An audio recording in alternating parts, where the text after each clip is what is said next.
Hi, everybody. It's time for the Life Recovery Devotional. 30 meditations from Scripture on each step in recovery.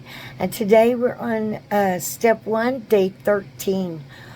Step 1, we admitted we were powerless over our dependencies and that our lives had become unmanageable.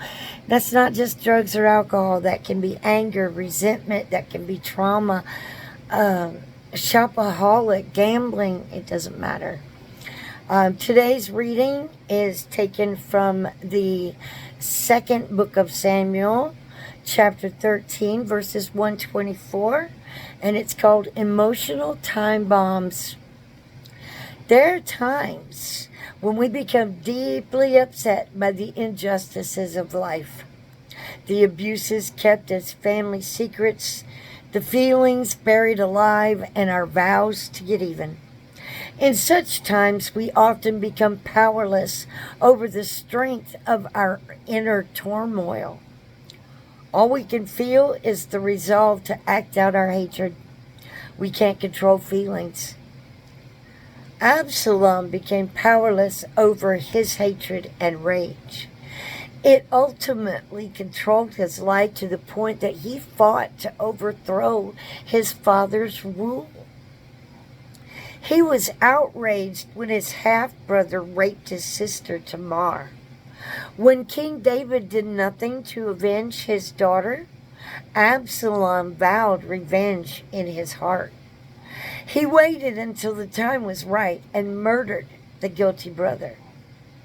This sequence of abuse, family secrecy, denial, unprocessed feelings, and revenge destroyed Absalom's relationship with his father. He never forgave David and died in a military rebellion against him. You'll find that in the second book of Samuel, chapter 13, verses 1 through 18 and verses 33. We may use our addictive compulsive behaviors to distract us from the deep unresolved family issues that cuts us to the heart. There may be so many strong emotions which we don't know how to process appropriately that we simply try to stuff them down inside. Eventually, these feelings are expressed in some way. We need to confront the family secrets, express our feelings, convict the guilty, and work through forgiveness. If we try to ignore them, we will be controlled by these explosive, hidden emotions.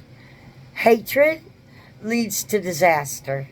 Accepting our powerlessness leads to recovery and wholeness. Well, I didn't know how to feel my feelings. I tell you, when I came to the Lord with everything that ailed me, it changed me. I was praying the wrong way. I kept praying for God to change everybody around me, those that were hurting me. When I finally figured out that I'm supposed to pray for God to change me, that's when the miracles started to happen.